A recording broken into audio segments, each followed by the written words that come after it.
If you have been struggling keeping a disciplined meditation practice, watch this video until the end so I can give you some tips as to how to establish this discipline without too much of a struggle or an effort.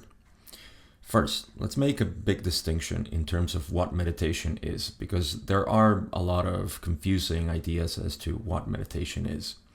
And I just want to do a broad explanation as to what do we mean by formal meditation.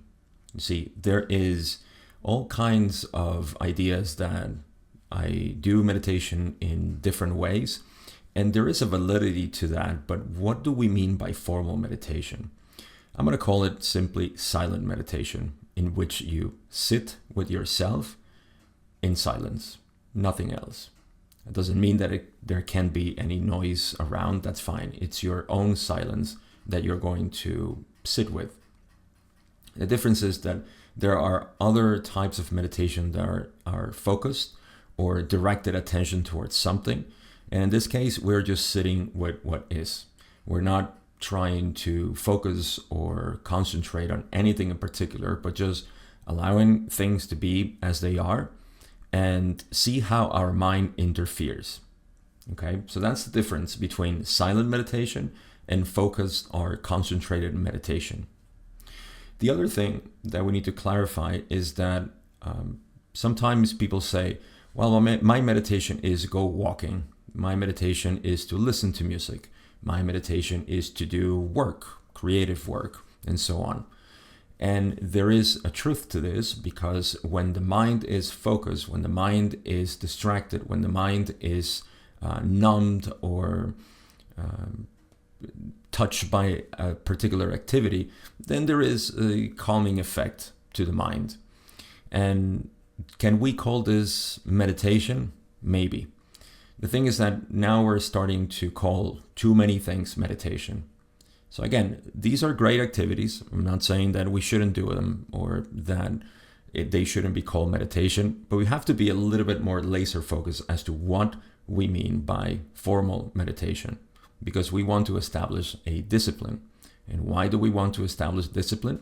Because the discipline will create a habit. All habits are created by discipline. And why do we want a habit with meditation? Because of the reducing effect that it has permanently in our minds. Let me give you an example. All these contemplative meditations that are walking, being in nature, listening to music, visualizing, all these types of concentration or distractions, they help reduce the, let's call it, normal state of agitation of the mind. And that normal state of agitation depends on everybody. It's an individual thing.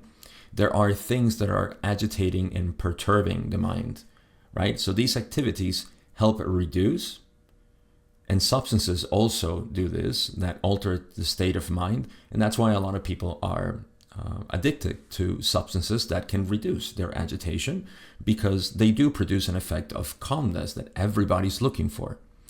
But then after the activity, the workings of the mind go up again and they sort of ramp up. And these do have a calming effect over time, but we're not dealing with the root cause, because why is it that we need a distraction for us to remain in a calm state? That's why silent meditation is so powerful, because it does away with everything that helps calm the mind.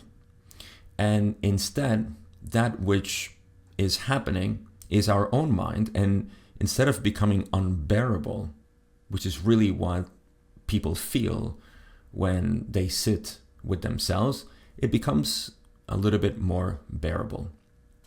In other words, your natural state of the mind, your normal agitation of the mind, is something you can be with, and you can be calm with it. You can be without reactivity, without wanting to move and go away and distract yourself again.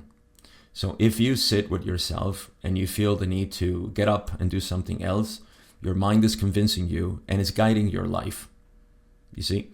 So that is the difference between silent meditation, which is simply allowing of things to be as they are, and focus or concentrated meditation, distracted meditation, which again, they all have a good purpose to reduce the normal state of agitation in the mind.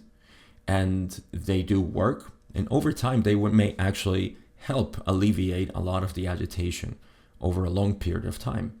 But the most efficient way, and the reason why across millennia and all the cultures in the world, we have always seen silent meditation or some sort of inner exploration into silence of the mind, is because this is the way in which we root out the reasons why we're normally agitated. So this is the reason why we want to establish a meditation practice discipline over a long period of time. And there are many nuances as to why this works the way it works.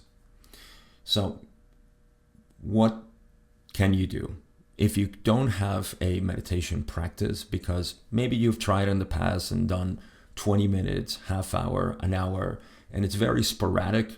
You don't do it every day. Then I want you to start with just 5 minutes. 5 minutes, there is no reason. All the excuses that we find for meditation is that I don't have time, namely. I don't know how to do it. And 5 minutes is going to cover these two, because anybody can sit with themselves with 5 minutes. And instead of trying to force yourself to an arbitrary amount of time that you think is possible or that you have done in the past, and now you did less, instead of going with that mental struggle, just stay with the 5 minutes every single day. There is nobody who can say, I don't have 5 minutes in my day to sit in silence. Everybody, especially if you're interested and you're watching this video, you have 5 minutes in your life that you can do. Now you may say, Gabe, I can do more than 5 minutes. I know you can, but I want you to start with just 5 minutes every day over 90 days if possible. If you do find yourself doing more, then that's beyond what I told you to do, and that's fine. But I want you to do 5 minutes. The idea is that you feel the need and that you feel ready to do more, and you can do more. But this will take care of, I don't have time or consistency. There is no reason why not to have 5 minutes to simply sit with yourself and allow things to be as they are. I would rather have somebody meditating 5 minutes every day for 90 days or X amount of time than to have people try 20 minutes one day, twice a week, an hour, or something like that is not consistent, because the mind is being still the ruler, the one that is taking control after whatever activity we try to do. So consistency is the key here. Like I said, there's nothing else that is needed. You don't need to learn how to meditate. You don't have to spend a ridiculous amount of time or have any other excuses, but just simply sit for 5 minutes, do it for 90 days, and you'll feel the need to want to do more, and then you can do more. If you need help with a method that can root you for those 5 minutes and even longer, we use Self-Inquiry for this in the Direct Path. I would invite you to join my free community, which you can find in the description, the link to join. And you can get familiarized with the simple method of self-inquiry, which is knowing yourself, asking the question, who am I? And then following through. This will help you create this silent meditation for longer and longer periods of time, and will allow this healing process that we're all desiring to lessen the agitation of the mind. The community is free. All you need to do is hit the join button, and I'll see you there. Introduce yourself and enjoy the free resources and my support over there as well. I hope you have a wonderful day. Thank you for watching this video. I hope it was helpful, and I'll see you in the next one.